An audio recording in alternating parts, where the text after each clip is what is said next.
everything just sort of swirls around in circles. It's the most disappointing part of the i3. I guess it kind of makes sense. This video is all about how to build an electric 3 Series.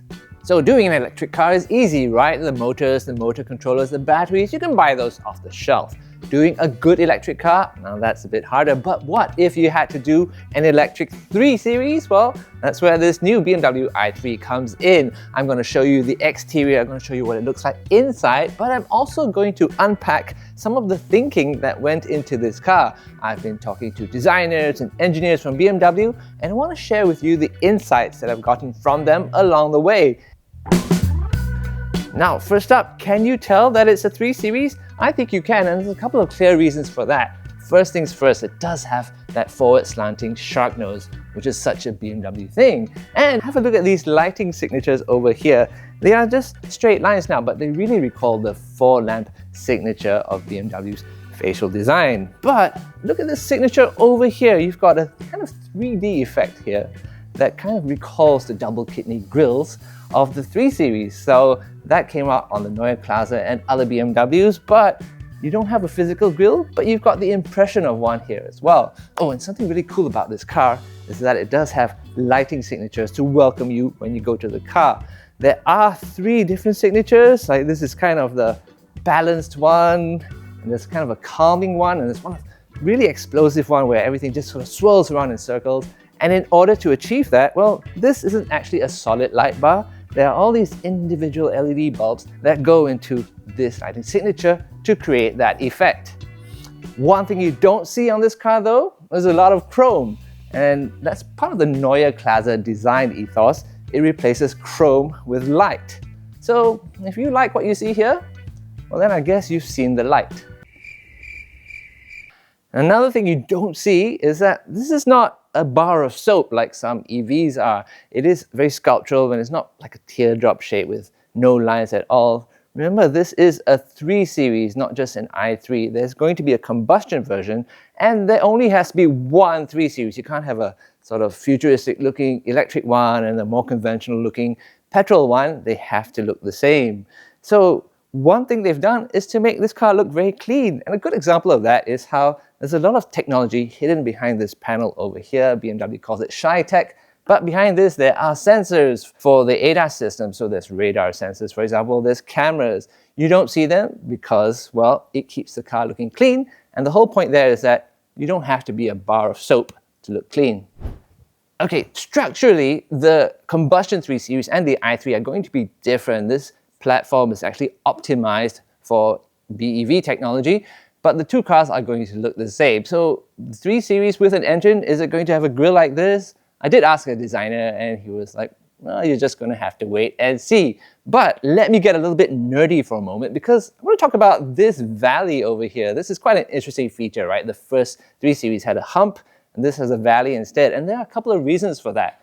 Number one, it kind of gives this light graphic a little bit of 3D volume, if I can use a designer term there. But number two, this is what they told me, it creates a little nestled space for the BMW badge. It's like a safe space where nobody can touch it. Now that comes straight from the mouth of a BMW designer, and neither of us had been drinking at the time, so I guess it kind of makes sense.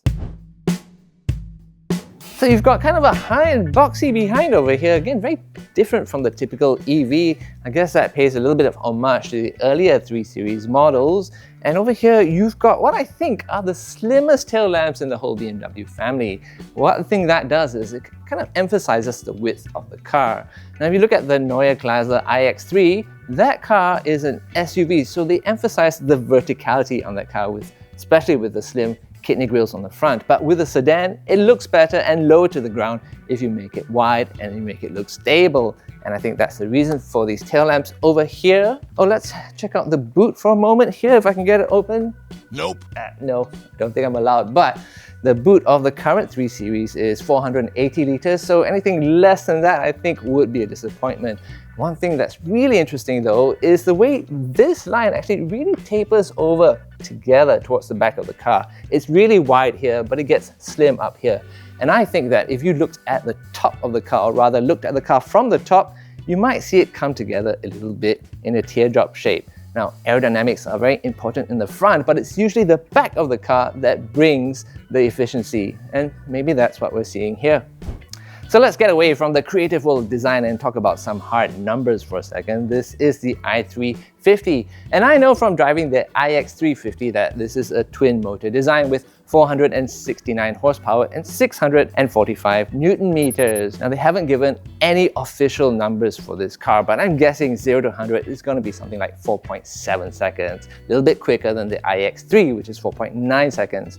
Again, they haven't given me the battery capacity, but I'm guessing this has 108.7 kilowatt hours between the wheels here, and that's the same as the iX3. Basically, BMW has moved to its 6th generation cell technology, so the cells are now cylindrical, and that allows them to squeeze more into the battery pack, and each cell is 20% more efficient than the 5th generation stuff. So plenty of energy, and that should translate to lots of range.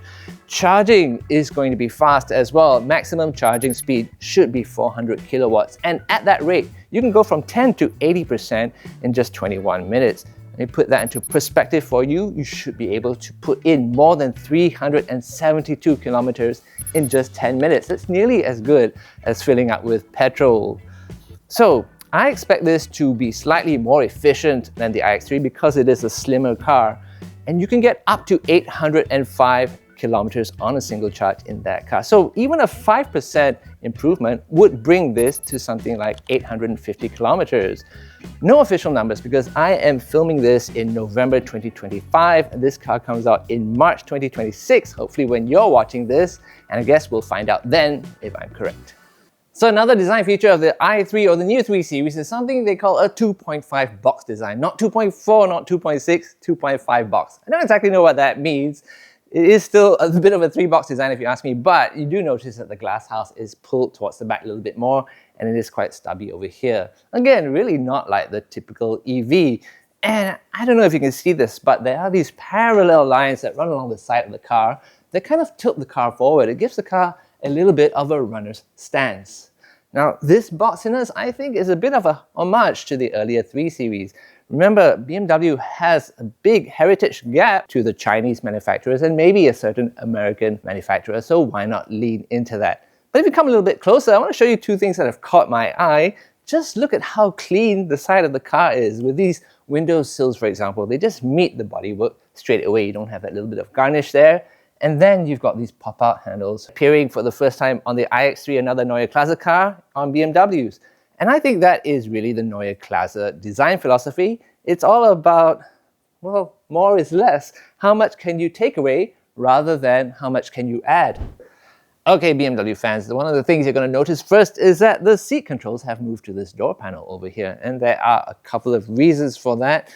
This is an electric car, and because of the battery packaging, these sills are actually very, very thick. And you'll notice it leaves very little room between the seat and the side of the car over here. So this removes the need for a little bit of extra plastic around the seat and to have the seat controls down there. So this is one of those instances where the need for a certain kind of functionality created a new design. Okay, I want to talk to you about the panoramic iDrive system. Now, that's actually made up of 4 components. The first one is a 3D head-up display. I know you can't see it from where you are, but it is there.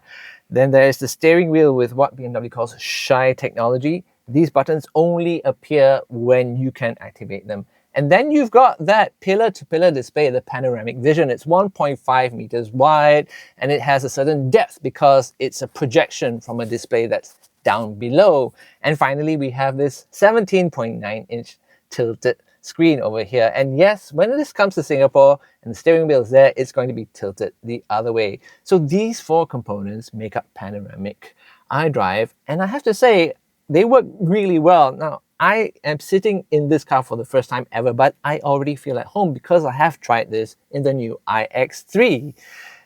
When you get used to it, it does work well, and I like that because, well, I have 50-year-old eyes, so I hold my phone like this, and if you're a person who holds this phone like this, then you're going to appreciate the fact that that display is all the way over there. I'll tell you a little bit of a secret about the i3.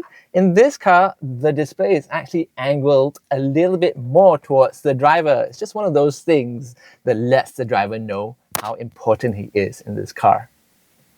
So I am now in what I think is the most disappointing part of the i3, and that's the back, because it doesn't feel particularly roomy. Now, the wheelbase on this car is 2897 millimeters, which is quite a lot, but you just don't feel like there's a heck of a lot of space in here.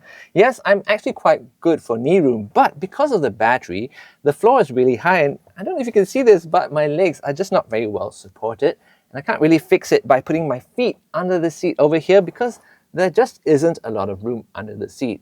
There is a reason for that, and the seats are mounted low in this car in order to give you a very sporty driving position.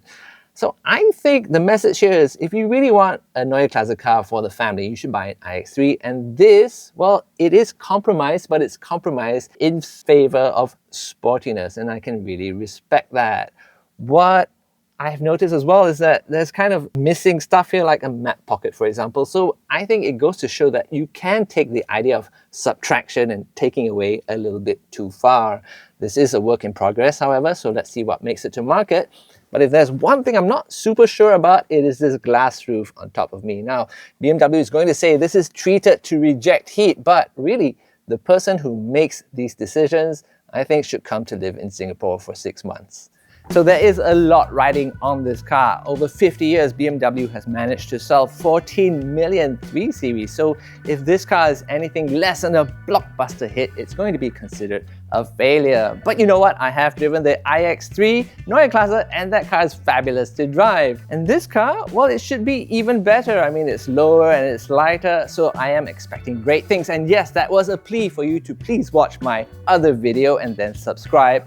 But getting back to this, well, you know, the Neue Klasse, when it first came along, the original, it changed BMW. And the 3 Series, when that came along, I think it actually changed the world of cars. Could the world of electric cars be about to have its 3 Series moment? Well, let me know what you think. BMW haters or BMW fans, leave a comment below. I really want to know. And let the debate begin.